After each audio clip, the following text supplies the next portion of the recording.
Hello! Another guitar sa Guitar of the Week ng LG Custom Guitars. So, meron tayo dito. Jim Henson. Ito yung model niya is TOD10. Naka-roasted maple neck. Woohoo! Nakalaking na goto. And syempre, easy access. So, active yung pickups niya. Pero, parang pinalitan na to. And naka-ebony fretboard with jumbo stainless frets and 3 of death na inlay. Goto 2-point, yung bridge and volume, tone, and 5-way selector ng Ibanez. Ganda ng kulay gray. So ngayon, kahit prestige na siya, premium guitar ng Ibanez, i-full setup pa rin natin. Kasi kung may papansin nyo, kahit stainless na siya, may talas pa rin. Yan yung ayusin natin. May talas pa rin siya. So, ile-level na rin natin itong guitar na to para ma-maximize natin. So, using pen para sa guide natin, since marami kasi nagsasabi pag mga ganyang branded, no need na sa full setup. So, malalaman natin dito. Siyempre, pag Ibanez yung gumawa, alam niyo naman, maganda. Eh, gusto na may-ari, i-full setup.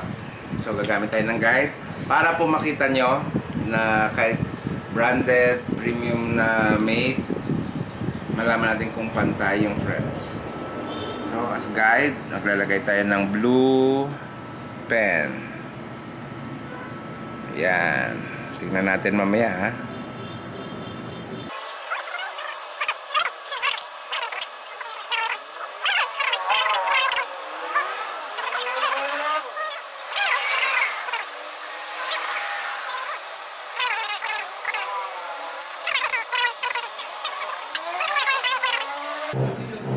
Okay.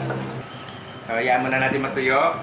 And malalaman natin kung pantay yung frets. Pag pantay, very good. Pag hindi pantay, very good pa rin. So, sa mga gusto matuto ng leveling, ganyan yung style. Para malaman natin kung pantay yung frets. Ito na, moment of truth. Woo! Tape muna natin ang pickup. Alam mo bakit iti-tape to? Una, para maproteksyonan nyo yung pickup and yung mga shavings, hindi siya papasok doon sa sa pickup. Yan yung iniiwasan natin kasi hirap maglinis. So, yan. Para yung mga shavings dito lang sa ibabaw.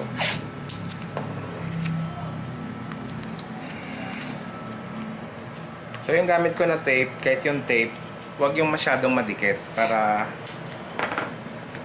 hindi masira yung paint in case. So, ito na, moment of truth, everyone.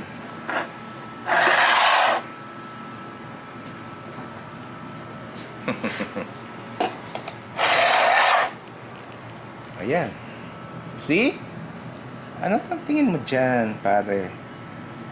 Diba? O, so, pasadaan natin lahat.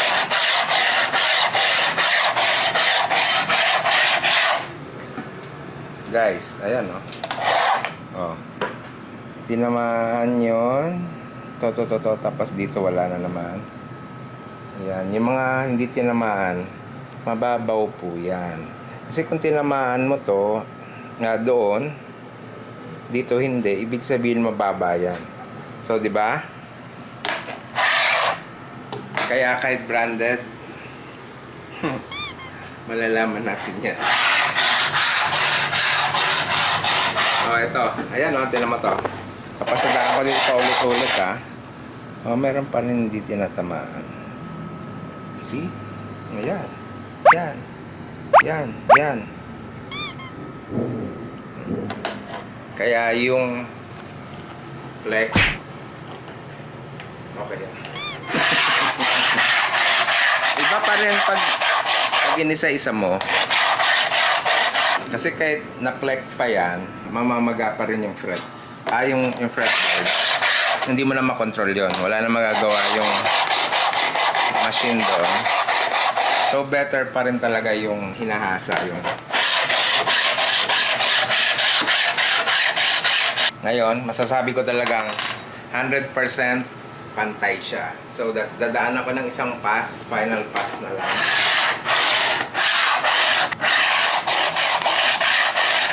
Yan ang 100%. Walang duda. Oh, meron pa dito konti. Kamay ko. So, yung ginawa natin na to, magaan lang. Talagang konting-konti lang yung binawas dyan. So, makikita nyo naman sa shavings, konti lang. As in, yung pinaka hindi pantay, yun lang talaga yung tinanggal. Okay? 100%. So, bibilugin na natin. Fret dressing na tayo. And after neto, set up na. Woohoo! Dito na pala itong pagtanong. Yan, tap konti.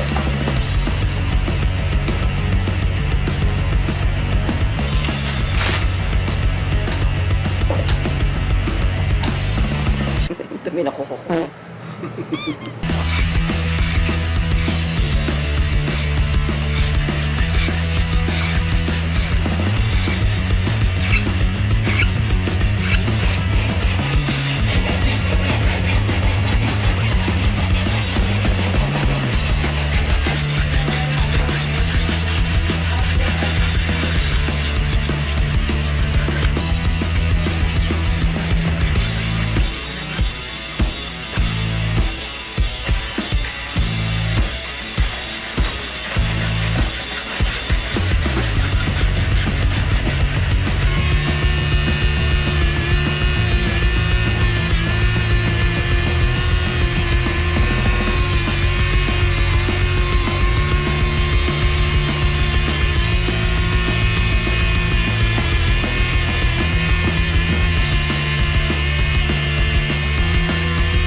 Okay na po, naka-drop scene na.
na pong talas mayor yung mga sides.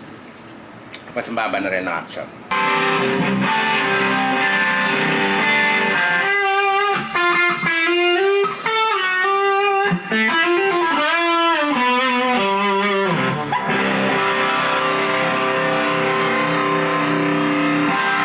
Okay mga chong, tapos na siya.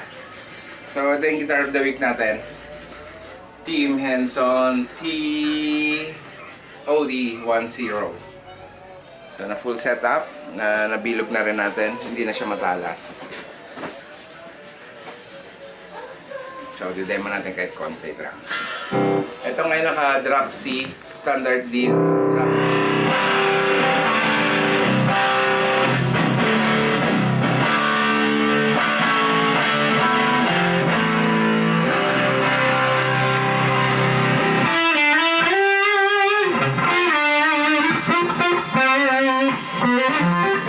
Ayun, dali.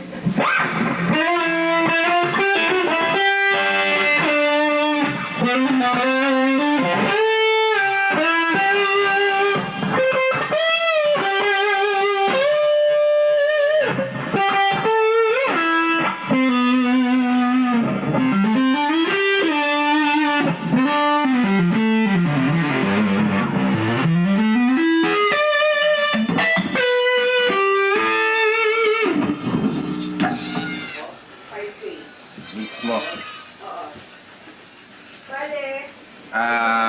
Playability niya mas dumali na yung mga legato, unlike yung nung bago i-full setup.